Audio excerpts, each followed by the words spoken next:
Oi, ao vivo. Agora eu não tô achando os três pontinhos aqui. Desativar comentários. Pá. Oi, gente, boa noite. Espero que hoje meu Wi-Fi aqui, minha internet não me deixe na mão igual ontem, que caiu várias vezes. E já estou aqui a postos esperando a querida Samantha Vilarinho, que é uma profissional exemplar.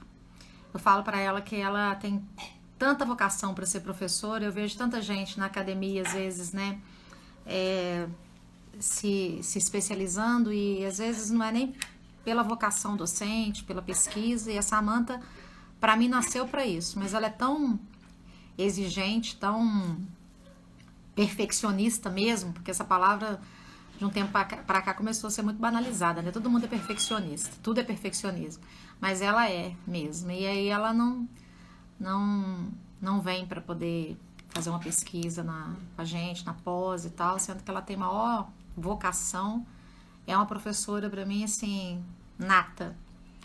E aí eu já tive com ela em outras ocasiões, a gente já fez inclusive um exibidas, né? Eu queria até convidar quem estiver entrando para poder ir lá na nossa página, no YouTube, na verdade, na página, no canal do Exibidas, que tem várias entrevistas, bate-papo, né?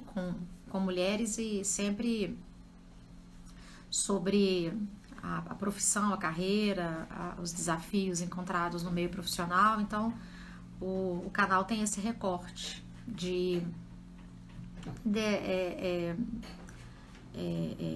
para, né, divulgar o trabalho feminino. Então é bem voltado para esse propósito. E a Samantha fez um exibidas comigo, juntamente com a desembargadora Karen Emmerich, justamente sobre essa questão do enfrentamento da violência contra a mulher.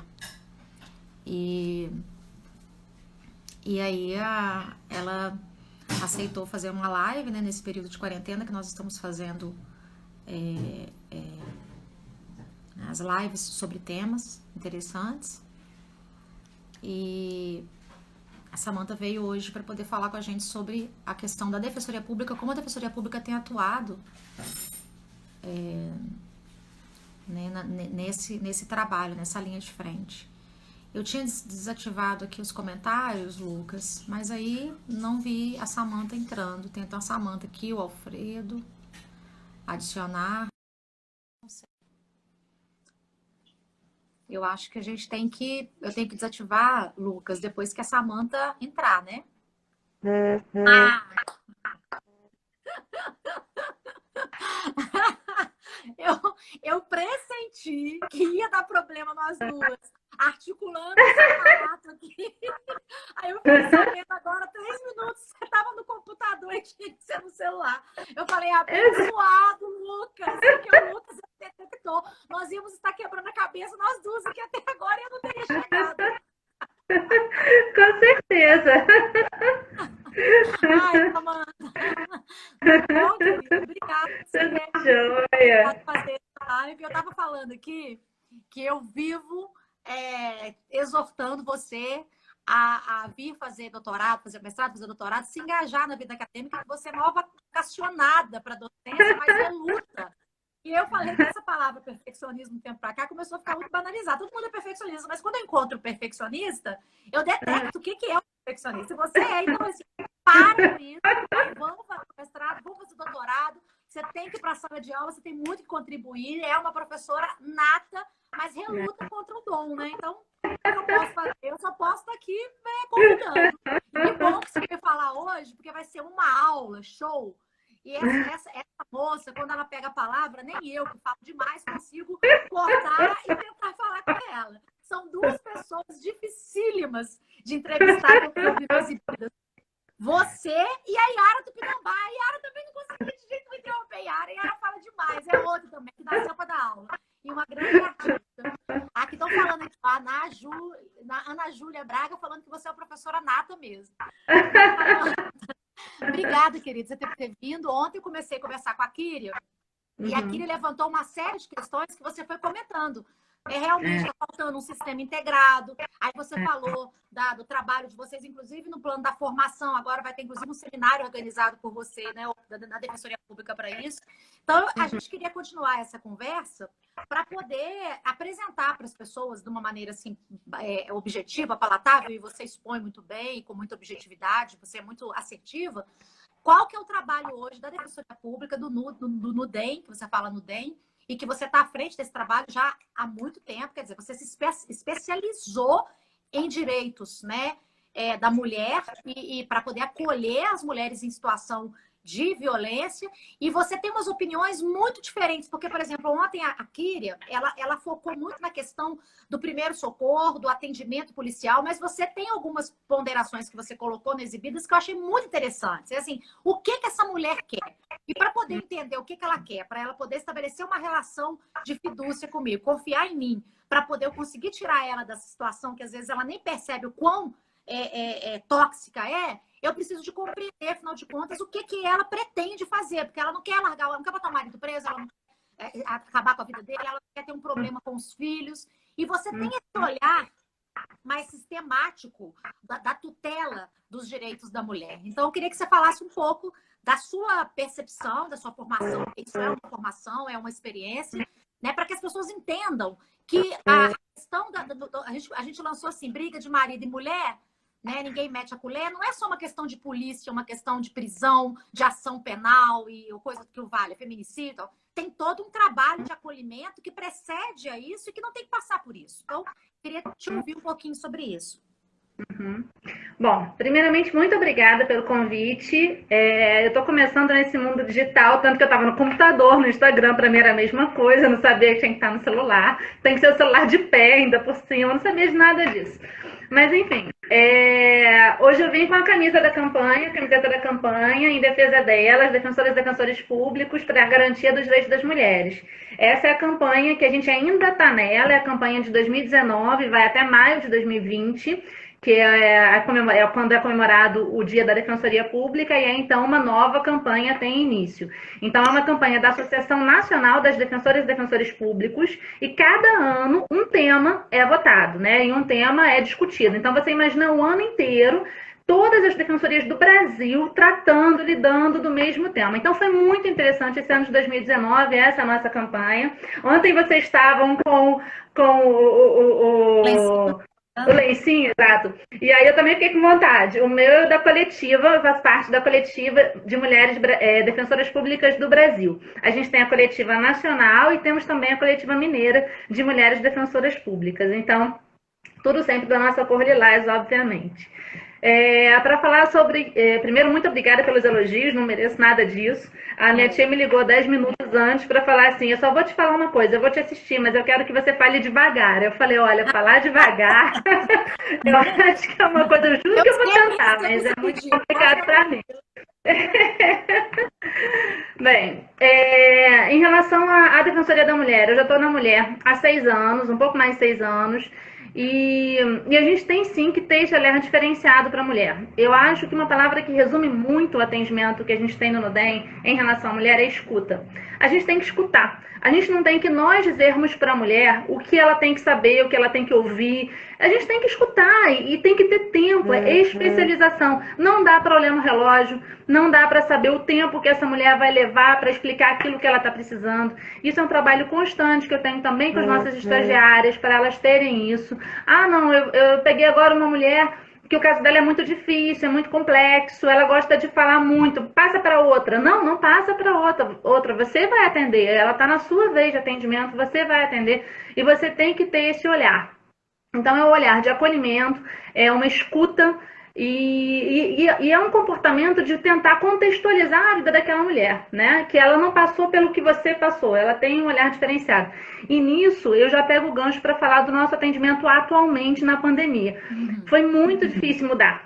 Porque a mulher que ela está numa situação de violência, ela precisa do contato, sabe? Humano. Ela precisa ver a gente. A confiança dessa mulher em nós vem quando ela enxerga a gente.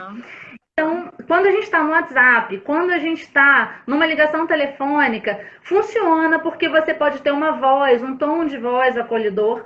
mas não é exatamente o que ela precisa. Normalmente ela precisa de mais, ela precisa de outros elementos. Ela tem que te ver, ela tem que ver onde você trabalha, ela tem, sabe, ela tem que ter uma questão visual mais forte. Lógico, a gente tem feito também com vídeo, com algumas mulheres a gente está fazendo atendimento por vídeo. Inclusive uma parte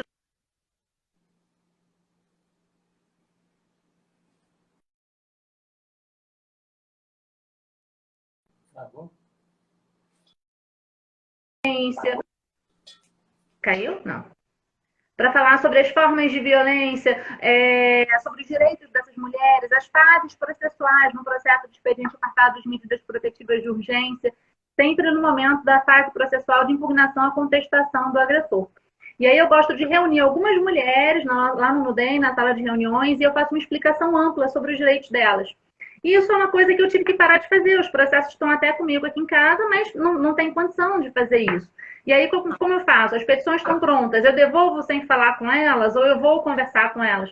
Conversando com as minhas colegas, elas me deram sugestão, então, de fazer um vídeo. Então, faz um vídeo e passa o vídeo no WhatsApp, e se elas tiverem dúvidas, elas te respondem. Então, essa foi a primeira modificação que a gente teve que fazer, porque a gente tem que levar em consideração esse acolhimento, né, esse atendimento especializado, sem hora para terminar, mas ao mesmo tempo de uma forma diferenciada. Então, agora a gente tem que usar a tecnologia justamente por conta da pandemia, por conta dessa situação que nos pegou desprevenidas, né? Sobre o atendimento, o que a gente mudou, então? Eu até te passei depois para você conseguir divulgar os telefones. A gente está com 4 celulares funcionais, cada defensora pública está em casa com um celular funcional. E a gente atende também pelos e-mails. Então, cada dia tem um número específico de telefone e tem um e-mail do NUDEM para as mulheres entrarem em contato. A gente vai fazer o atendimento por telefone, pelo WhatsApp ou então por vídeo também, aí por algum aplicativo que a gente queira no momento. A diferença é que agora a gente não atende as urgências, a gente está atendendo as emergências. Porque se a gente fosse atender as urgências nesse período, basicamente a gente faria a mesma coisa que a gente faria em tempos normais. E não dá para fazer a mesma coisa porque a gente não tem a mesma infraestrutura. A gente não está com as nossas estagiárias, com as nossas servidoras administrativas. A gente está de uma forma de trabalho bem mais complicada, né? A gente está completamente sozinha para organizar isso. E o fórum também está sendo sempre um juiz de plantão, um servidor de plantão. Então, a gente não consegue ter o mesmo volume que a gente tinha antes. Então, a gente reduziu. Qual que é a diferença? A gente continua fazendo toda a orientação jurídica. Então, se a mulher está com alguma dúvida jurídica, a gente vai conversar com ela e vai explicar absolutamente tudo. A diferença é na questão de peticionamento. No peticionamento, a gente está peticionando nos casos de emergência. Emergência é quando existe um risco, a morte dessa mulher, ela está correndo o risco de morrer, ou então o risco de ter um prejuízo grave à integridade física dela. Então, nesses dois casos, a gente está atuando com o peticionamento. E aí a gente vai, por exemplo, ou requerer as medidas protetivas pela primeira vez, no caso em que essa mulher nunca teve medidas protetivas deferidas, ou então a gente vai pedir o agravamento das medidas em casos de descumprimento de medidas protetivas. E aí a gente pode pedir a monitoração eletrônica ou, em último caso, a prisão preventiva, né? Então, são os casos, e aí, por exemplo, a gente analisa algumas situações. A mulher, ela está na mesma casa do agressor, está na mesma casa, não tem condição. A gente tem que fazer o pedido, a gente tem que atuar, a gente tem que conseguir esse afastamento do lar do agressor imediatamente, né? E a gente está atuando em parceria também. A rede de enfrentamento à violência, a rede estadual de enfrentamento à violência, várias instituições também estão trabalhando no plantão. Então, a gente tem a parceria com a Delegacia de Mulheres, com o SERNA, que é o atendimento psicossocial. A gente tem a parceria com o Bem-vinda, que também faz um trabalho psicossocial, centro de referência do município de Belo Horizonte, que é a porta de entrada para a Casa Abrigo Sempre Viva. Então, existem casos que não tem como, que essa mulher ela vai precisar ser abrigada, pelo menos por um período, até que o oficial de justiça cumpra a medida protetiva de retirada desse agressor da casa, né? A gente tem parceria também, e isso é de fundamental importância, com a PVD, que é um serviço da Polícia Militar responsável pela prevenção à violência doméstica. Então, a gente também está encaminhando as mulheres, mesmo em casos que a gente percebe que o risco hoje ele está controlado, durante a pandemia e o isolamento social, que as pessoas estão dentro de casa, né, considerando que cada um já está numa casa, não está na mesma casa, então não teria emergência. Mas mesmo assim, a gente está incluindo essas mulheres no programa, porque às vezes ele está saindo de casa, ele não está respeitando o distanciamento social, então às vezes é importante a gente ter um acompanhamento da polícia nesses momentos para impedir que ele cometa um ato mais grave, atentando contra a vida dela. Samanta, tem alguma atuação assim, em parceria hoje com aquele curso de formação que vocês deram das defensoras populares? Eu conheci agora defensoras populares e às vezes até esqueço, né, que você fala, que você me corrige. Não, é defensora popular. Eu falo defensora pública popular. Quer dizer, na verdade, são defensoras privadas que se envolvem coletivamente, mas que não são defensoras públicas, porque elas não são de uma instituição pública. Mas eu conheci esses dias duas que inclusive te adoram, que é a Madalena e a Núbia. E a Núbia trabalhou muito com a Deise Starling, que foi me orientando na pós-graduação e que escreveu o trabalho dela de de mestrado sobre a desocupação do Anel. E ela continua fazendo um trabalho no Anel, num projeto que é Mães do Anel. E a Madá trabalha com o Ação de Ninar, que eu assumi agora como um projeto também de extensão da Faculdade de Direito UFMG. Como é que é esse diálogo com as defensoras populares? Elas têm esse preparo para poder atuar nas suas respectivas comunidades, nos seus bairros, nas suas localidades, para poder estar em diálogo com vocês? Tem, com certeza. A presença delas é fundamental para a gente. Por que são defensoras populares? Porque, na verdade, são mulheres que eram lideranças comunitárias. Elas sempre foram lideranças comunitárias naquela localidade em que elas moram. E aí, como lideranças, a gente sempre teve a consciência de que as mulheres que efetivamente sofrem a violência, muitas delas não chegam, não vêm até o centro, a região centro-sul de Belo Horizonte, elas não chegam ao Estado para pedirem ajuda. Elas estão lá, dentro de casa, e sofrendo diariamente. Então, não adianta, o Estado ele não consegue chegar em todas as pessoas. Então, a gente precisava de um mecanismo para acessar as pessoas que, de fato, necessitam dessa proteção judicial de uma maneira mais direta. E aí, então, essas mulheres foram selecionadas, a gente fez um edital, foi feito em 2017, a Escola da Defensoria Pública de Minas Gerais e também outros estados fizeram esse curso também. E esse curso ele veio diretamente inspirado da Defensoria Pública da Bahia, que adaptou um Defensores Populares para o Defensoras Populares.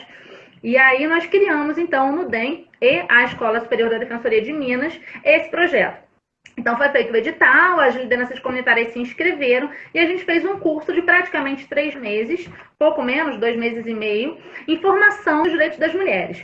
A partir daí, as professoras eram só mulheres, justamente para que elas entenderiam, poderiam ser elas que estariam ali replicando o conhecimento, porque a ideia é que elas fossem multiplicadoras desse conhecimento obtido, desse conhecimento adquirido no curso. E foi exatamente isso que elas fizeram. Lógico que cada uma delas vai ter um olhar diferenciado para uma matéria, que tenha mais empatia, né? Então, algumas se enveredaram pela saúde, para cuidar dos direitos da saúde, outras pela questão das mulheres presas, das pessoas presas de forma geral, privadas de liberdade, e outras ficaram com a gente na defesa da mulher mesmo. A gente até montou uma comissão de defesa da mulher, e aí a gente reuniu algumas defensoras populares formadas nesse curso. No total foram 117 formadas, né? Foi em dezembro de 2017 a formatura. E aí dessas a gente reuniu, se eu não me engano, são 9, uma para cada regional daqui de Belo Horizonte. E aí essa comissão, a ideia é a gente fazer projetos pilotos para a gente formar redes locais comunitárias. Essa é a ideia. Até agora a gente já fez em 2 bairros, não sei se elas estão aqui assistindo, a Cláudia Mara, lá em Venda Nova, e a Eva Rosângela, lá na região norte. A gente fez até um evento no Sofia Feldman, que foi organizado por ela. Então, elas organizam esses eventos e elas reúnem todos os serviços de proteção à mulher daquela localidade, né? Então, no caso de Venda Nova e no caso da Regional Norte. Então foram o pessoal da saúde. Ontem, quando a doutora Queria contou aquela questão da saúde, eu mandei de mensagem, nossa, a saúde não se envolve. E de fato, se você pensa em termos de capital, em termos de estado de Minas Gerais, a saúde pouco se envolve na rede de enfrentamento. Mas nesses casos, locais que a gente está tentando fazer com a rede local comunitária, aí não, aí as defensoras populares, elas conseguem reunir todo o setor de saúde, aí colocam o CRAS, CREAS, então assistentes sociais, psicólogas, médicas, enfermeiras,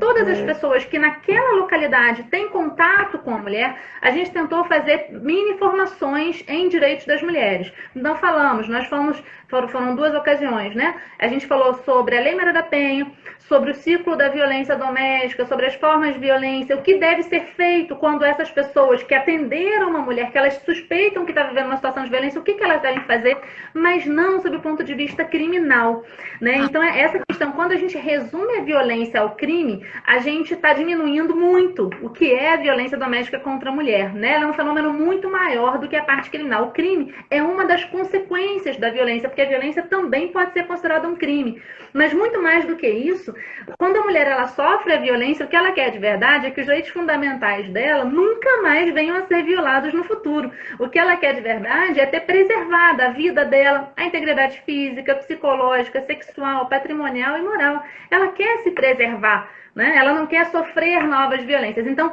ela pede uma medida protetiva de urgência como consequência dessa violência que ela sofreu, e é uma tutela jurisdicional inibitória. Não é cautelar, não está vinculada a absolutamente nada, é uma tutela jurisdicional preventiva e inibitória. Então, então, quando a gente foi fazer essa formação nessas regiões, a gente foi explicando tudo isso para os profissionais, até para que eles consigam fazer o encaminhamento correto.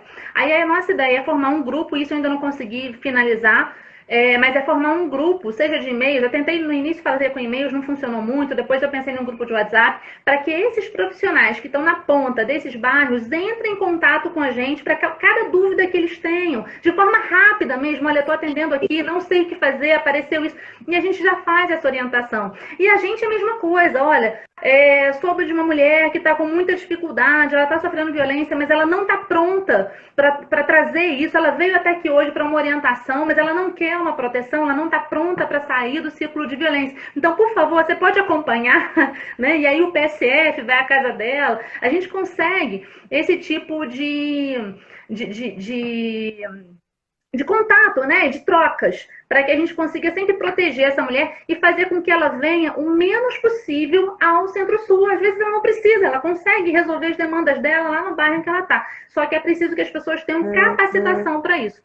Então, além dessa comissão de defesa da mulher, das defensoras populares, elas também, nesse período de pandemia, então isso é uma questão fora da pandemia que eu falei agora. Agora, em relação à pandemia, elas estão atuando demais.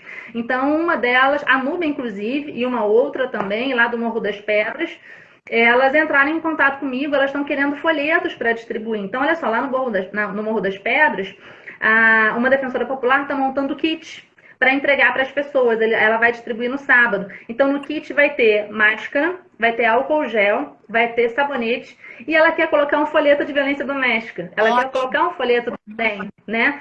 E aí eu sugeri colocar o da rede de enfrentamento, porque aí o da rede, ele tem tanto uma explicação rápida sobre o contexto da violência, as formas de violência, o ciclo da violência, mas tem os telefones de todas as instituições. E aí a gente pega a Delegacia de Mulheres, Serna, Bem-vinda, Ministério Público, Defensoria Pública, todos os nossos telefones do plantão, né? Então, se essa mulher precisar, ela tem acesso mais facilmente. Então, isso quem está fazendo são as defensoras populares. A Nubia também está com um projeto muito parecido na comunidade dela.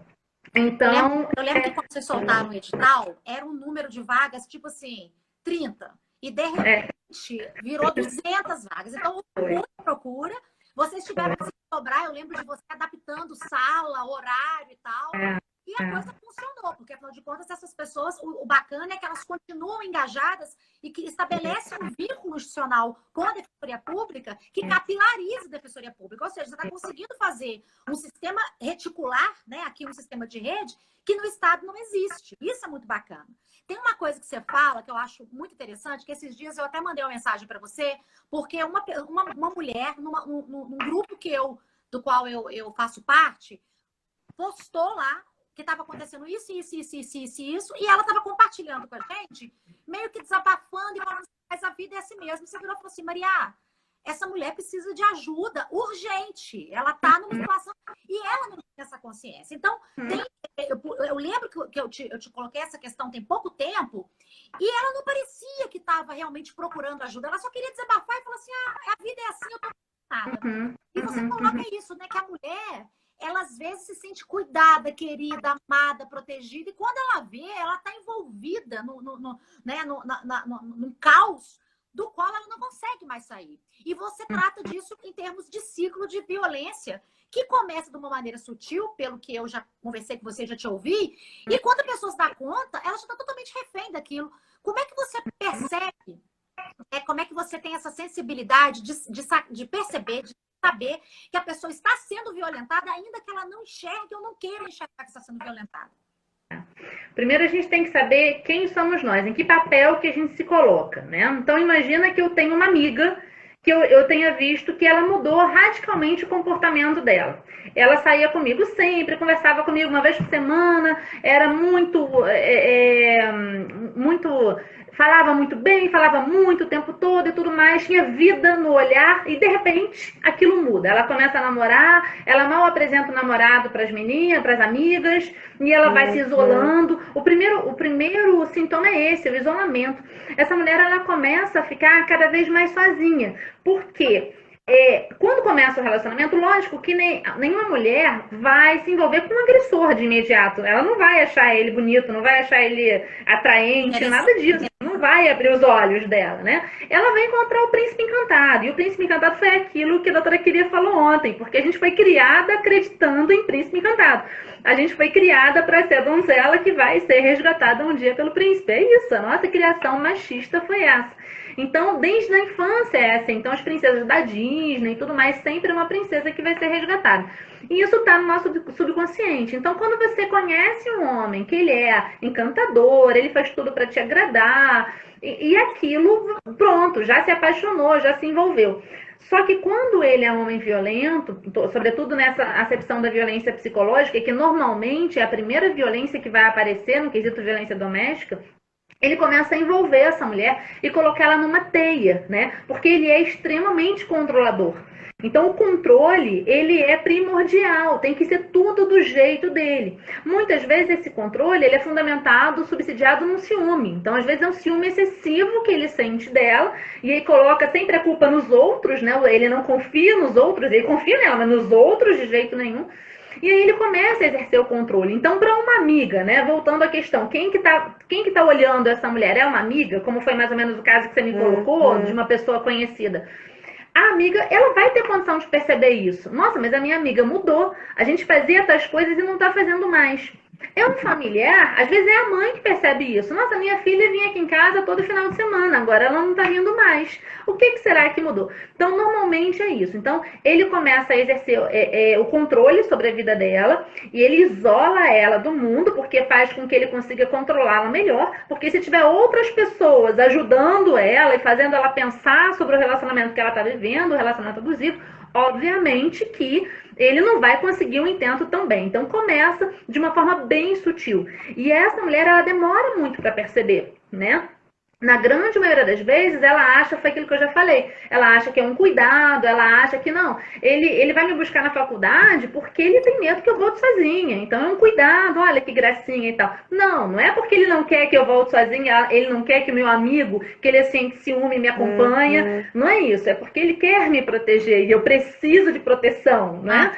A mulher se coloca sempre nesse plano, por conta da criação machista. Então, começa no isolamento. A partir daí, ele já começa a determinar o que ela vai usar, o que é os lugares em que ela vai frequentar. Então, na casa da sua mãe, você só vai junto comigo no final de semana. Mas não é todo final de semana. Uma vez por mês já está de bom tamanho, né? Ah, com aquela sua amiga você não vai sair não, porque ela é solteira. E eu sei que ela fica dando mole aí para os rapazes, eu não quero isso.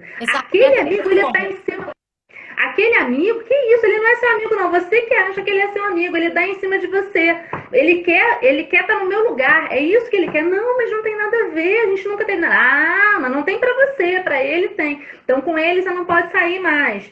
e assim vai, né? Então é o controle absurdo. Normalmente a mulher, quando ela termina um relacionamento abusivo, normalmente, às vezes, isso aconteceu inclusive comigo, normalmente a gente olha para trás e a gente fala assim, quando termina, né? Nossa, o que que eu gosto de fazer? O que que eu gosto? O que Você que eu fica gosto de comer? totalmente Que filme que eu gosto de habitado. assistir? Porque, exato, porque você se perde naquele contexto, né? E aí depois, esse é o início do ciclo de violência, obviamente. Quando a mulher ela começa a descumprir esse controle, essa proibição que ele impõe a ela, aí sim, aí isso já começa a ampliar. Aí ele já começa a ridicularizar ela, começa a insultá-la, mas aí ela se sente inferiorizada, ela sente que assim, não, eu tenho que aceitar, porque ninguém mais me aceitaria. Realmente, eu sou feia, eu sou gorda, eu tenho que estar com ele, porque ele me quer desse jeito. O outro não vai querer, então eu tenho que aguentar. E aí vai escalando e vai ampliando. Né? Dali a pouco ele já está ameaçando ela. Olha, se você fizer tal coisa, vai acontecer tal coisa. Pode ser uma chantagem, pode ser uma ameaça de lesão física, uma ameaça de morte. Então isso vai se ampliando, né? Sim. Primeiro ele fala só de boca, depois ele leva algum instrumento, aponta uma faca para ela, aponta um taco, aponta um pedaço de madeira, alguma coisa assim para assustá-la, para intimidá-la, sempre com o objetivo de fazer com que ela se submeta ao controle dele.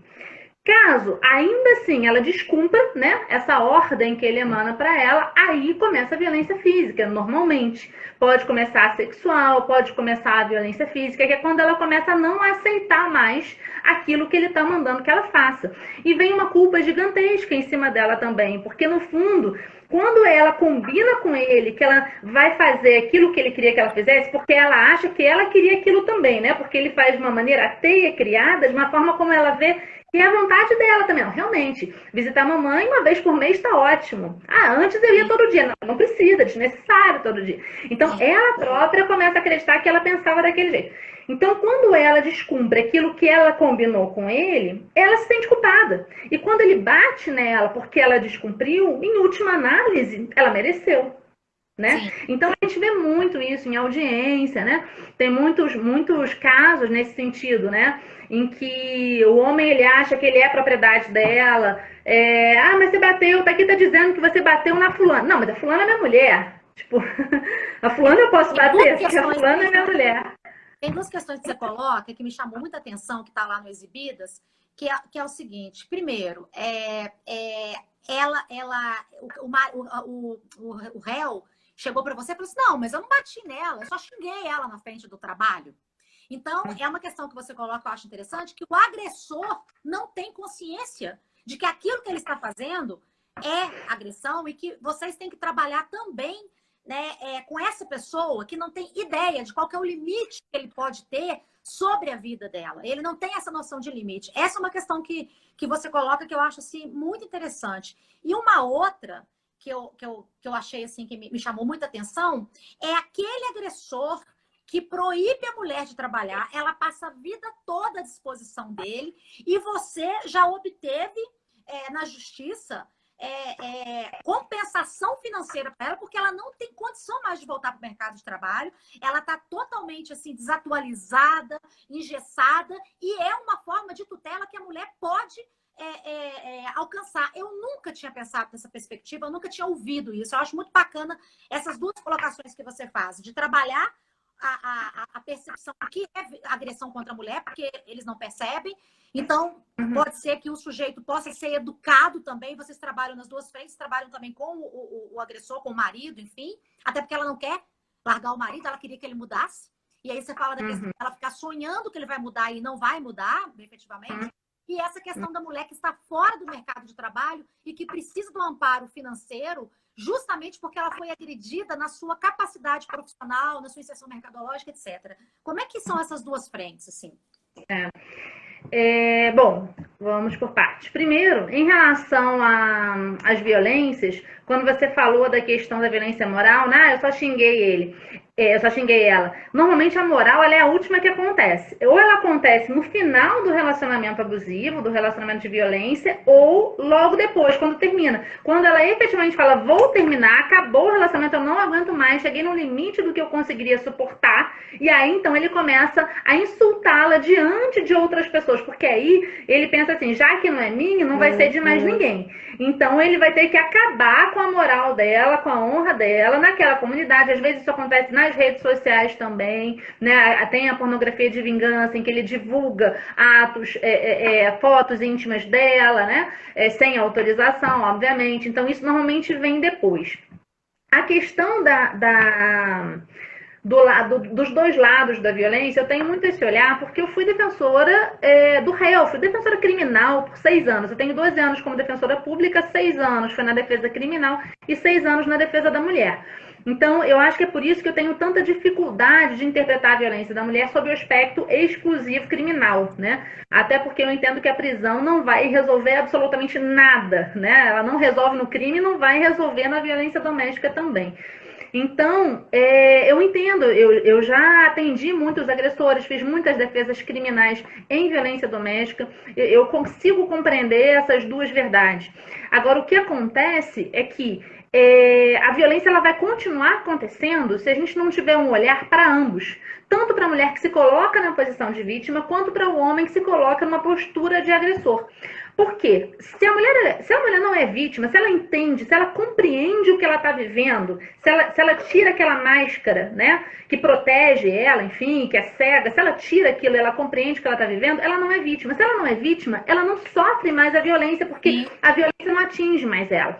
E o agressor é a mesma coisa. Às vezes a gente consegue trabalhar ela, consegue capacitá-la, consegue mostrar em que ela não é obrigada a estar naquela situação e ela consegue sair daquela situação, sair daquele ciclo, porém a gente cuida só dela e ele vai continuar sendo agressor com outras pessoas, porque ele não compreendeu o que estava errado na conduta dele, porque ele foi criado nessa linha de pensamento, né, e de atitudes e de comportamentos. Então ele reproduz de maneira muito clássica, a ponto de não conseguir enxergar mesmo.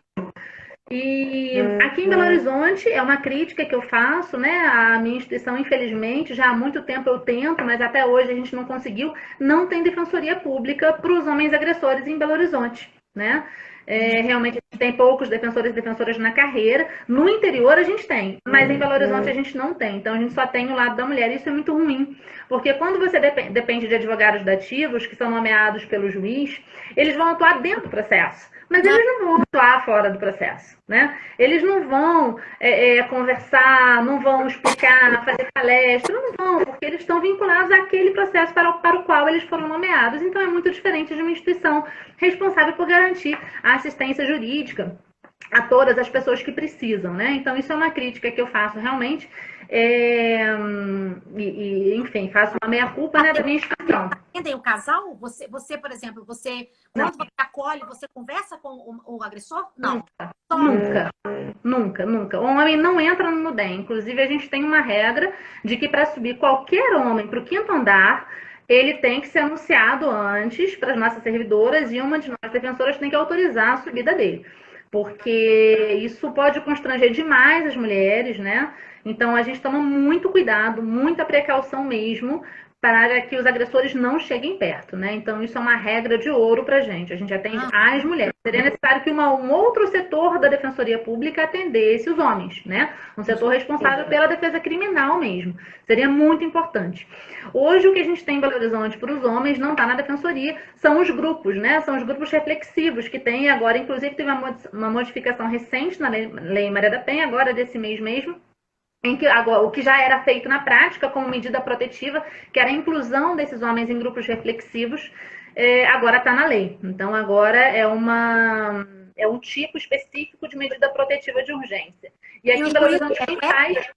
Os juízes deferem isso? Os maridos, os agressores são obrigados a frequentar esses grupos por determinação judicial? Sim, por determinação judicial.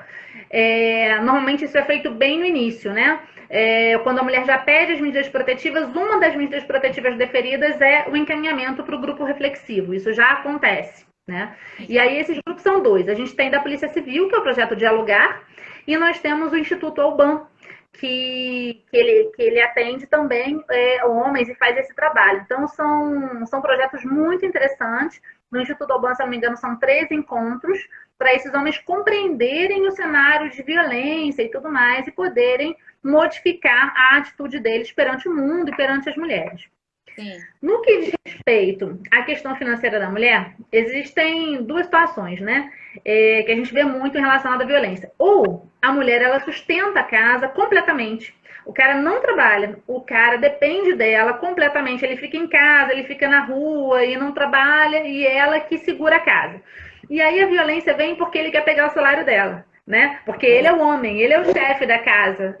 Então ela recebe o salário e ela é obrigada a entregar o salário na mão dele e ele que vai decidir onde vão ser feitos os gastos e tudo mais, né?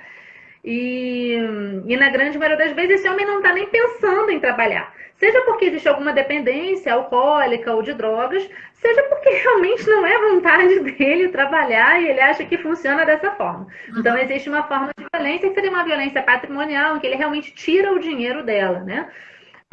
E até para comprar coisas dele, né? Que nem sejam para o casal. Agora, uma outra que também é muito comum, eu acho que hoje em dia eu não consigo falar qual das duas é mais comum, ambas têm aparecido com muita frequência, né, no nosso atendimento, mas a segunda muito comum é aquela mulher que realmente não trabalha porque ele proíbe. E aí, normalmente, é o ciúme, né? O ciúme que faz ele proibir dessa maneira, não. Você vai lá e aquele cara vai estar te olhando, né? Ele vai lá, aí você vai sair, ele vai ficar olhando suas pernas, ele vai querer se aproximar de você. Então, esse cara que proíbe a mulher de trabalhar e fala para ela, se você trabalhar, teve uma que me falou assim, ele me dizia que se eu trabalhasse, eu ia ter que contratar uma pessoa para cuidar dos filhos. Então, o meu salário ia ser o salário para pagar essa pessoa. Então, eu não podia trabalhar, porque eu tinha que cuidar dos filhos. E cuidar da casa, né? E fazer todas as tarefas domésticas, porque eles se recusam a fazer.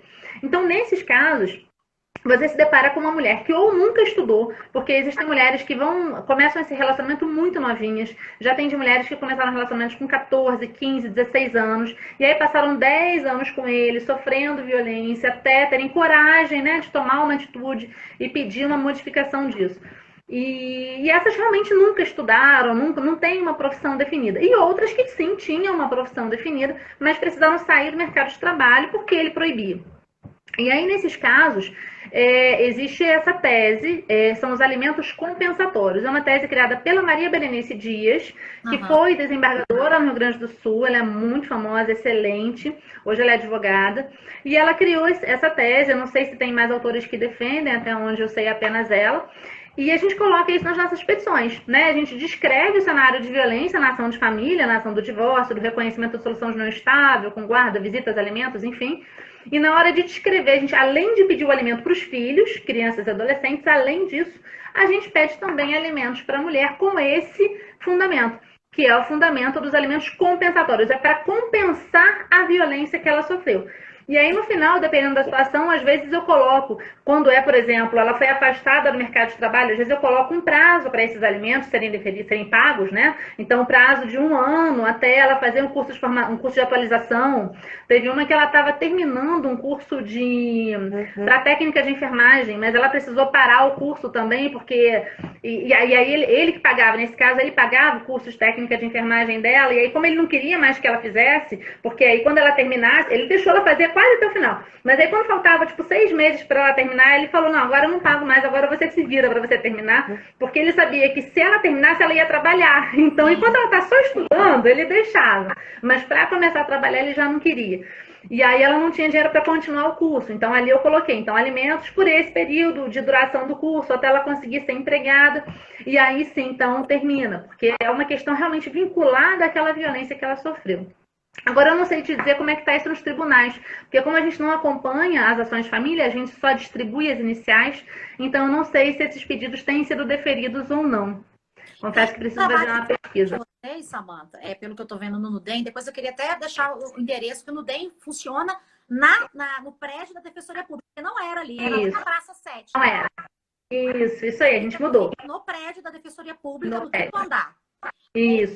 Pelo que eu estou vendo, o trabalho que vocês fazem e o título que você sugeriu para o nosso bate-papo de hoje foi justamente do trabalho ostensivo, né? Me passa a ideia de que assim, a Defensoria Pública atuando muito no sentido de tentar encaminhar, de tentar resolver, por isso que você está colocando, você peticiona e depois, né, não está mais na alçada de vocês encaminharem. Como é que é esse trabalho preventivo da Defensoria Pública? Eu quero dizer o seguinte, a pessoa vai até você, você recebe no Nudem, você acolhe, você dialoga, você dá um curso para ela, porque afinal de contas você está explicando, isso tudo que você está colocando aqui, eu não ouço de qualquer profissional que me recebe na esfera jurídica. Tem toda uma percepção psicológica, né, de trato social, enfim.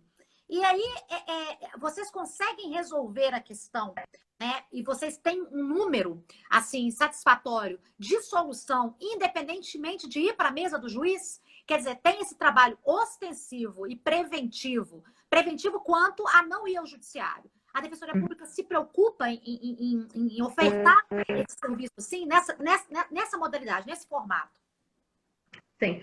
Quando eu falei que a gente só faz inicial, eu estava falando de ação de família especificamente, que hoje ainda tem sido feita nas varas de família, mas que logo que a gente consiga organizar, alinhavar a forma de fazer com o Tribunal de Justiça, vai começar a ser feita no juizado de violência doméstica. Então, isso que eu falei que a gente só distribui e não acompanha, isso vai mudar.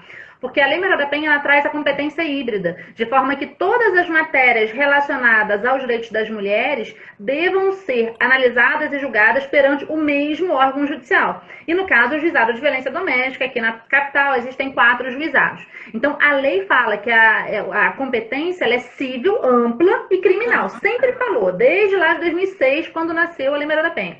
Só que os juízes teimavam em cumprir a lei e eles interpretavam a competência civil única e exclusivamente com a acepção de medidas protetivas de urgência. As demais matérias cíveis não eram processadas lá. E aí é por isso, justamente por isso, que a gente não acompanhava até o final. Mas agora, em dezembro do ano passado, foi feita uma alteração, na verdade a alteração veio em outubro, novembro, mas aí foi vetada pelo presidente da República e aí o veto foi para o Congresso e no dia 27 de novembro o veto foi derrubado pelo Congresso. Daí no dia 11 de dezembro foi promulgado o artigo que tinha sido vetado, que fala que nos casos de divórcio e reconhecimento de solução de união estável de uma mulher em situação de violência doméstica, eles vão ser processados no juizado de violência doméstica. Lógico. Então, a partir daí, isso que hoje a gente não faz, a gente vai começar a fazer. Entendi. Só que os juízes dizem, o Tribunal de Justiça de Minas fala que ele não consegue cumprir essa lei imediatamente porque várias modificações vão ser feitas. Então, eles formaram uma comissão para a gente, interinstitucional, para a gente conseguir pensar em alternativas em como fazer isso. Então, já foi feita uma reunião, cada instituição mandou as suas propostas, as suas sugestões, e isso está sendo compilado num documento único e vai ser encaminhado para a presidência, para a nova presidência do tribunal, que hoje assumiu o novo presidente, né? Hoje foi a eleição. Assumiu não, hoje foi a eleição do novo presidente. Então, vai ser encaminhado à presidência com todas as nossas propostas. Aí sim, quando entrar em vigor, de verdade, né? Quando começar a funcionar na prática, a gente vai acompanhar até o fim. Agora, um processo que a gente já acompanha até o fim, do início ao fim, é o expediente apartado para o deferimento de medidas protetivas de urgência. Então, não é só peticionar, é peticionar, acompanhar a decisão, recorrer, agravar, se for o caso, apelar, dependendo da situação. É acompanhar o processo completo, jurídico da mulher também, né? Então, isso a gente vai fazer sempre, em todos os casos. Às vezes, a gente até não recebe intimação pessoal quando sai a decisão, quando o juiz profere a decisão, ele deveria devolver o processo para a gente conhecer a decisão dele, por intimação pessoal, porque é uma prerrogativa da Defensoria Pública da nossa lei complementar. Às vezes isso é violado, mas ainda assim, quando a mulher nos procura novamente, a gente vai olhar o andamento do processo e vai pedir para ver, vai pedir vista do processo, vai recorrer, vai fazer alguma coisa que tenha que ser feita, caso o nosso pedido não tenha sido acolhido da maneira como a gente gostaria. E em relação a questão preventiva, a gente coloca muito a questão preventiva na educação em direitos, né? Porque se você faz uma educação em direitos e com essa frequência que a gente faz, isso pode ser uma entrevista que a gente está fazendo aqui hoje pelo Instagram, a gente pode fazer palestras, a gente vai nas comunidades, a gente vai muito nos bairros para fazer as palestras, a gente faz rodas de conversa, a gente participa de seminários, sempre direcionado às mulheres. Às vezes até os homens. Teve uma vez que eu fui falar para um grupo de pedreiros numa obra, né? Foi uma parceria com a Concive, que é a Coordenadoria de Políticas para Mulheres do Tribunal de Justiça. E foi muito interessante falar sobre violência doméstica para homens pedreiros. Foi muito interessante, né? Então, eu acho que isso a gente está atuando de forma preventiva para impedir a violência. E é o que a gente mais gosta de fazer. Eu acho que a educação em direitos é o que vai tirar as pessoas da situação que elas estão. Porque se você conhece os seus direitos, se você luta pelos seus direitos, você já muda a forma que as pessoas encaram você. Né? Você já sabe o que você está falando. Isso as defensoras populares mesmas falam. Né? Eu vou em tal lugar, eu vou em um órgão público e eu mostro que eu sei do que eu estou dizendo, eu mostro que eu conheço os meus direitos. Ainda assim, às vezes, elas têm dificuldade. Mas só o fato dela mostrar que sabe, né, isso já muda a forma como a outra pessoa vai te enxergar. Então, a gente acredita que esse posicionamento ostensivo de enfrentamento, ele está na prevenção e ele está na educação em direitos, muito mais do que no processo. Às vezes, você não precisa chegar nesse processo, né? Porque se essa mulher, ela compreende, ela sai dessa situação, ela consegue sair do ciclo de violência, às vezes ela não precisa de uma medida protetiva, porque às vezes o que ela entende, não, realmente ela não quis ficar comigo. Sim. Então... O ideal é que ela consiga resolver sem dispor, né, desse aparato institucional. Quer dizer, a instituição já municiou, né, essa pessoa de possibilidades. Você me lembrou que agora, uma questão muito interessante, que foi, eu tinha um grupo, né, um projeto lá da Faculdade de Direito, que é o Paideia Jurídica, que é justamente sobre educação em direitos fundamentais, mas educação mesmo de dar para a pessoa formação básica jurídica, de valores jurídicos, de posturas jurídicas, para a pessoa caminhar com as próprias pernas. E eu fui fazer uma palestra uma vez, há muitos anos atrás. Bárbara era pequenininha, Bárbara tinha meses. E eu fui fazer uma conferência em Leuven, na Bélgica. E aí eu lembro quando eu estava fazendo a minha palestra sobre o Paideia, sobre as intervenções do Paideia, porque a minha ideia era implantar esse projeto nas escolas do ensino fundamental, para que fosse uma disciplina de educação em direitos fundamentais, continuada a disciplina, e tinha uma lei no estado de Minas, tem ainda, que nunca foi cumprida. Eu até escrevia sobre isso. E eu me recordo que um participante lá da minha conferência, que estava no auditório, foi a primeira pergunta que me fizeram, assim, ele virou para mim e falou assim, acho que era até um alemão, ele falou, mas o que muda? Era um alemão. O que muda com a educação que você está propondo com o seu projeto, que era um projeto de extensão universitária? E eu respondi para ele o seguinte, você não percebe a mudança porque você já tem essa educação, a sua cultura já tem isso naturalmente.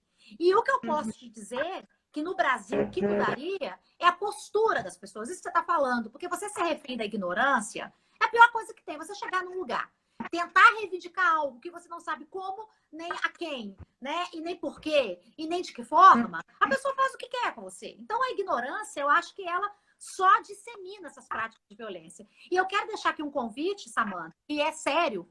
Enquanto você está falando, eu estou pensando nesse convite, no convite que eu quero te fazer, que essa rede que você está pensando em montar, uma rede mais ostensiva e local, com uma rede mesmo interconectada, a gente pode fazer como um projeto de parceria entre a Defensoria Pública e a Faculdade de Direito da UFMG, como extensão universitária, para a gente poder conseguir, né, arregimentar mesmo simpatizantes, pessoas que queiram contribuir, que queiram participar, e não tem como dar errado, porque a forma mais espontânea e efetiva de fazer essas coisas acontecerem é com engajamento.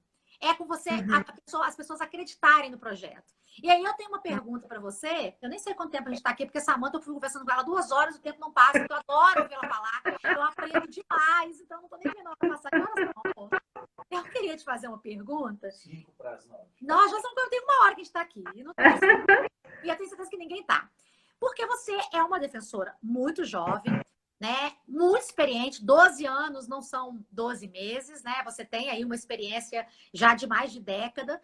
E você, né, é uma carioca mineira, porque eu adoro o seu sotaque,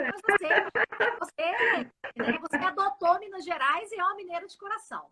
O que te levou a caminhar por essa senda, né? Quer dizer, eu quero trabalhar não só com a petição, com o encaminhamento técnico-jurídico, mas eu quero me formar, eu quero me preparar para acolher essa mulher, para compreender, me colocar no lugar dela, entender as várias facetas da violência e quero formar. Eu acho que isso dá uma tese de doutorado belíssima, já te falei isso várias vezes, que não existe, que não tem, inclusive, nessa perspectiva. O que te moveu? Você sofreu? Você viu alguém sofrendo? Foi uma coisa que você cansou de, nos 6 anos, olhar o lado do agressor e tentou fazer um contraponto, já que você trabalhou na linha de frente do crime, você acreditou que trabalhando pedagogicamente com a pessoa que poderia ser municiada de instrumentos? Foi uma experiência pessoal? Foi com alguma causa que você viveu e que te chocou, que te marcou? Porque você está totalmente dedicada a essa causa, né? Não é uma questão só técnico-jurídica. Você vestiu a camisa, literalmente, você está com a camisa aí.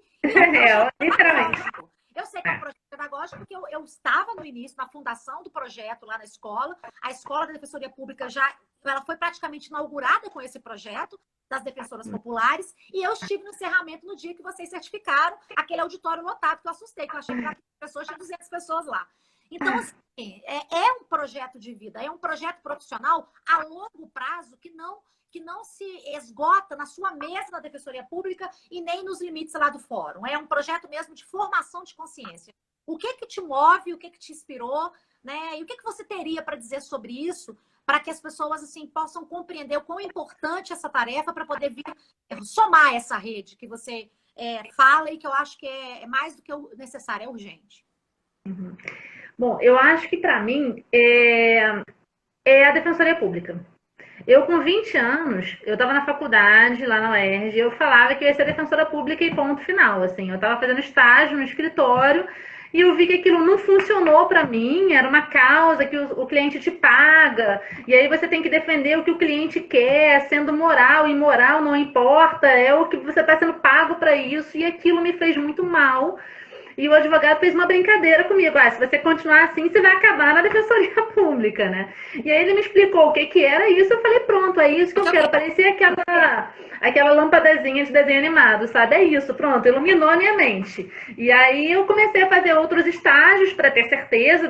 Deixei o estágio da Defensoria por último. E na Defensoria do Rio, eu fiz 2 estágios, que foi na área do NUDEM e na área criminal. Então, foram as matérias que eu acho que eu mais conheci na Defensoria do Rio.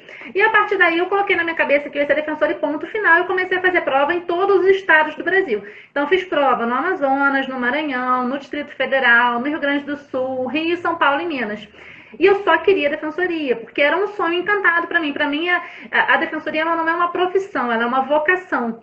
É você garantir o acesso à justiça àquelas pessoas que realmente precisam, seja por uma questão financeira, seja uma questão de vulnerabilidade social, vulnerabilidade jurídica. Então, para mim, a visão era muito mais ampla. Eu não seria feliz no direito, eu não sou aquela pessoa que gosta do direito pelo direito. Eu também. Né? Então, talvez por isso eu não esteja no mestrado, sei lá, porque essa coisa de estudar direito, nossa, eu adoro estudar livros de direito. Não tenho isso. O direito, para mim, ele tem uma função social, e a função social do direito é ajudar as pessoas, basicamente. E aí, às vezes, me perguntam assim, nossa, mas você foi defensora do réu, do crime, e ele cometeu um crime. Eu falei, sim, mas mesmo o sujeito que comete um crime, se você vai analisar o histórico de vida dele, você consegue compreender por que ele cometeu aquele crime, de onde veio aquela atitude que levou ele a cometer um crime. E você pode sempre lutar pela justiça. A justiça não é absolvição sempre, a justiça é a pena justa. Às vezes é absolvição, quando realmente não houve a autoria dele. Mas às vezes não é o caso. Às vezes não existe uma causa absolutória, mas você pode lutar pela pena justa. Você não precisa ter sangue nos dentes e querer uma punição gigante, abissal. Não tem essa necessidade, né? Sim. Então, foi, acho que uma casualidade do destino passar aqui em Minas. O meu avô era de Minas, de Varginha. Então, eu já tinha morado aqui quando eu era criança, né? Eu já tinha morado em Varginha quando eu era criança. Meu pai mora em Varginha ainda, está na fazenda hoje em dia, né? Então, eu já tinha um vínculo com Minas Gerais muito forte, né? Por conta disso. Então, na verdade, para não ser no Rio, o melhor estado para passar seria Minas, porque está do lado do Rio, porque grande parte da família também estava aqui, né? Mas aí dentro da defensoria, eu acho que eu fui para as 2 áreas que eu mais gostei, que eu mais conheci na época do estágio. Então, eu amo o processo criminal, eu amo, porque você pega cada injustiça, assim, eu ficava doente, né? Porque eu tenho algumas doenças autoimunes, então eu ficava muito doente, porque você se revolta no crime, né? Você se revolta com as injustiças, você vê que se ele tivesse uma infraestrutura melhor de vida, isso não teria acontecido e tudo mais. Então, é muito triste, assim, a gente tem um crime social muito pesado no Brasil, né, de injustiça social, de desigualdade social, e isso vai gerar crimes de patrimônio, por exemplo, crimes relacionados à droga, e aí eu sofria muito aquilo. Mas eu amava, porque a cada processo que eu analisava, a cada detalhe que você pega numa defesa, né, você com e você vê que foi aquilo mexe muito com você. Comigo mexia muito. E só que em Belo Horizonte eu não quis. Eu saí do crime quando eu vim para Belo Horizonte, porque aqui, lá no interior, eu trabalhei em Três Corações e Varginha. No interior, o cara vai preso, é você que tá lá. O cara é processado, o cara termina de cumprir a pena, é você que tá lá. Sempre é você que tá lá, né? Então a família tem toda uma relação de confiança com você e tudo mais. Mas aqui não. Aqui é muito quebrado. Cada área, né, do crime é um defensor diferente. Então, o cara vai preso na urgência é um, durante o processo é outro, na execução de pena é outro. E aí, isso para mim, eu achava que eu ia ficar meio enxugando gelo, né? Eu não ia conseguir transformar a realidade social das pessoas. E defensor público é isso, como natureza jurídica, né? Um agente de transformação social. Agente político de transformação social. Então, isso me dá muito gosto na profissão. E eu não ia conseguir isso. Então, eu precisava de alguma especializada. E aí eu acho que eu recorri à mulher por conta da experiência que eu tive na Defensoria do Rio e também porque eu vivi violência doméstica. Eu passei por essa situação de violência psicológica muito pesada no meu primeiro namoro da vida. Tinha 18 anos, então isso estava dentro de mim também. E acho que foi um pouco disso tudo. E acabou que foram as duas áreas que eu passei na defensoria até hoje. Como é que os meninas fazem, os meninos, para poder fazer estágio com você no Nudem? Tem um projeto de estágio? Porque vários alunos estão assistindo aqui a nossa live. Uhum. Excelente.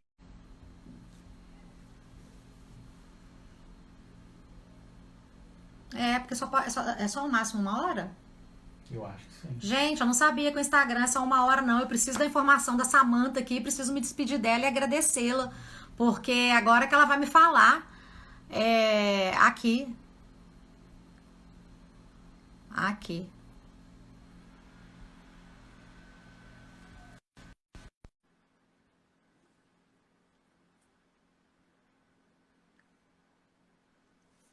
Voltou.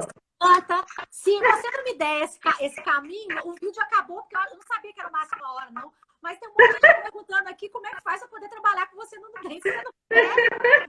Eu vou apertar. Como é que faz? Não. Mas assim, tem duas formas de estágio na defensoria. Tem o estágio oficial, aí esse tem que estar em determinado período da faculdade, se eu não me engano é o 7º período, tem que preencher alguns requisitos lá da defensoria. Hoje em dia não é mais concurso, mas tem uma lista, enfim, tem alguns critérios específicos lá. E tem o voluntariado. O oficial você recebe salário, uma bolsa, né? E o voluntariado não. E aí, de qualquer forma, as pessoas precisam ter um termo de estágio. Então, elas têm que ir ao setor de estágio da Defensoria, que fica na Rua Araguari 210, se eu não me engano, 11º andar. Quase certeza que é isso. É o prédio da Defensoria. Não. Ali é um outro prédio comercial, é muito perto, é meio quarteirão do prédio central da Defensoria. A gente tem 3 prédios da Defensoria hoje em dia em Belo Horizonte. Tem a sede 1, que é aquele perto do Clube do Cruzeiro, ali atrás do fórum. Sim. Tem a sede 2, que é onde fica o setor administrativo, lá na Bernardo Guimarães. E tem a sede 3, que é o prédio mais novo, que é onde nós estamos, na Araguari 210. Ah, não, acho que eu falei errado. Eu falei 210 é o nosso. Esse do estágio é o 511. Esse é na mesma rua do nosso prédio, só que é mais perto do outro prédio. Sim. Então é 511, 11º andar. Então é o setor de estágio. Você pode colocar na internet também que deve aparecer. E aí você vai lá, leva os documentos que eles pedem. Às vezes na internet já tem quais são os documentos, para já ir com os documentos separados. Dá entrada e aí eles vão fazer um termo. Aí eu acho que eles podem pedir pra gente fazer uma entrevista. Não sei exatamente qual que é a ordem, não. Mas vira e mexe muda e eu fico meio perdida. Mas eu faço uma entrevista com quem quer fazer o estágio. A gente dá preferência a mulheres no estágio. Que bacana. Porque é mais fácil para as mulheres, né? Nós já tivemos estagiários homens, sim. Só que na prática, alguns foi ótimo, foi maravilhoso. Porque eles eram super sensíveis e a mulher se sentia super à vontade, mas outros não, né? Então depende muito do perfil, depende do comportamento e tudo mais do homem. Às vezes a mulher que ela está sendo atendida juridicamente, ela olha para um homem fisicamente e aquilo já lembra para ela violência e ela já não consegue se abrir, não consegue falar. Então não funciona muito bem. Então a gente sempre pede que sejam mulheres. E aí eu faço uma entrevista com elas e depois elas assinam esse termo de estágio e começam o estágio com a gente. Que bacana. É isso. A Núbia Ribeiro tá falando aqui, Maria, eu fui a primeira assistida da doutora Samanta aqui em Belo Horizonte. E você tá recebendo muito elogio. Gente, eu tava com os comentários aqui desativados, porque a minha live estava caindo ontem toda hora. E o Lucas hoje falou assim, Maria, desativa as mensagens para poder não cair, que pode ser isso. Mas eu tô vendo que tem um monte de comentário aqui, um monte de elogio para você, todo mundo falando que a live tá muito boa. Então, eu vou deixar aqui, para me despedir de você, primeiro esse desafio, que eu espero que a gente leve esse projeto como um projeto de extensão para a Faculdade de Direito, que a gente possa fazer essa rede, a gente contribuindo com a faculdade também, porque como é um processo de formação, Samanta, essa ideia, às vezes, do mestrado, doutorado, você fala, é pesquisa, e eu vou ficar ali lendo. Não, porque isso que você colocou é muito importante a gente frisar, que, sob o ponto de vista, inclusive, epistemológico, né, para o MEC, o direito é uma ciência social aplicada. Então, não tem essa de você, sabe, não é filosofia. Então, assim, você tem um comprometimento com a praxis. Então, assim, a gente montar um projeto de pesquisa vinculado à extensão com a Escola da Defensoria Pública para poder fazer esse processo de formação e de engajamento nas várias regiões de Belo Horizonte, nós vamos estar fazendo um negócio que a Kyrian está falando, reclamando, que não tem onde começar. Então, assim, é uma ação efetiva demais, assim, nobre demais, que de fato atinge as pessoas, ela atinge esse grau de efetividade para a academia ficar fora, para a faculdade de Direito ficar fora. Então, já deixo aqui o convite para que a gente possa montar esse projeto de extensão assim que a quarentena passar. E eu sempre te convido para projetos, mas você faz tanta coisa e é tão envolvida com os seus projetos já que é difícil a gente conseguir montar um projeto juntos, mas nós vamos conseguir. E eu queria te agradecer muito, porque você coloca o direito, por isso que eu te falo que você nasceu para ser professora e essa coisa que te deu o clique lá na faculdade, né? Eu quero fazer esse tipo de direito. Foi a mesma coisa que aconteceu comigo. Eu tinha certeza que eu ia ser professora desde o primeiro período de direito, eu nunca tive dúvida disso. E é uma vocação, porque muitas vezes, né, as pessoas têm uma expectativa de direito para ser... eu falo que sempre o direito ele cambia entre dois pilares, justiça e poder. E eu tendo sempre a justiça. O poder me atrai menos do que a realização da justiça. Por isso que eu acho que eu sou vocacionada para ser professora. O poder não me atrai assim. Então, quando você coloca, né, de uma maneira tão didática, e você tem isso muito naturalmente, por isso nós passamos uma hora aqui, a live caiu e eu ainda nem percebi que eu estava conversando com você tanto tempo. Eu acho que é muito bacana ter perfis como o seu nas escolas da Defensoria Pública, porque eu acho que eu sempre falei isso, inclusive em palestras, em diálogos na Defensoria Pública, eu acho que a Defensoria Pública é o futuro do direito. Eu acho que sem uma boa Defensoria Pública, o direito não tem mais onde se oxigenar. A gente já tentou de tudo e o que reinou foi justamente o pilar do poder e não da justiça. E eu acho que a Defensoria Pública é, pela própria natureza dela, pela índole dela, o pilar da justiça. Então, assim, eu queria te agradecer muito por você ter dado essa aula, porque foi uma aula, né? Eu aprendi, eu tô vendo que as pessoas aqui aprenderam. Cada vez que eu ouço você falar, eu aprendo mais sobre essa questão tão peculiar e que muitas vezes é colocada de uma maneira muito panfletária, muito assim, vendável, mas que as pessoas não esmiuçam dessa forma que você coloca e que, além de ser uma questão técnica, é uma questão também de humanidade, de alguém que tem sensibilidade para poder perceber as nuances, né, e mostrar para a pessoa o que está acontecendo com ela. Isso é fundamental. Isso, para mim, inclusive, não é direito, é psicologia. Mas eu não vou entrar no mérito dessa discussão aqui. Então, eu queria te agradecer muito e vamos trabalhar no sentido de realmente estabelecer uma rede com as defensoras populares e com estagiárias e com pesquisadoras, com extensionistas na faculdade, para a gente conseguir uma rede assim, consistente, né, de enfrentamento e para poder ofertar para essas pessoas tão carentes e tão, às vezes, reféns, né, de situações que elas não têm nem consciência, nem ideia. Às vezes, uma palavra, uma conversa que você faz, a pessoa fala assim, meu Deus, como é que eu não vi isso? Isso acontece com a gente o tempo todo, né? Então, eu queria te agradecer muito e queria ouvir suas palavras finais para a gente poder encerrar, que eu amei o papo com você, eu gosto demais. Eu que tenho que te agradecer. Eu acho que sempre te admirei também, desde que eu te conheci. Eu acho que a gente é muito parecida no jeito de falar, né? A gente também fala sem respirar. Aquelas pessoas que falam não respiram, esquecem que tem que respirar no meio, né? Muito obrigada. Parabéns por todas essas lives que você está fazendo. São maravilhosas. Eu assisti a de ontem, assisti de antes de ontem. E olha, o trabalho que você faz é fenomenal. Continue firme no seu propósito como professora. Vamos pensar juntas sim, vamos esperar essa pandemia passar para a gente conseguir se organizar melhor, mas eu acho que a gente pode conversar sobre isso, vou conversar com as minhas colegas do DEM também, para a gente pensar numa forma, traçar um projeto, eu acho que pode ser muito, muito efetivo, pode dar muito certo. E muito obrigada pelo convite mais uma vez e pela oportunidade de estar aqui e falar um pouquinho sobre o meu trabalho. Obrigada, querida. Fica com Deus, eu te abençoe muito e os seus projetos que são maravilhosos, jurídica e socialmente. Eu estou fazendo coraçãozinho. Obrigada. Obrigada a você. Tchau, Tchauzinho. tchau. Foi ótimo.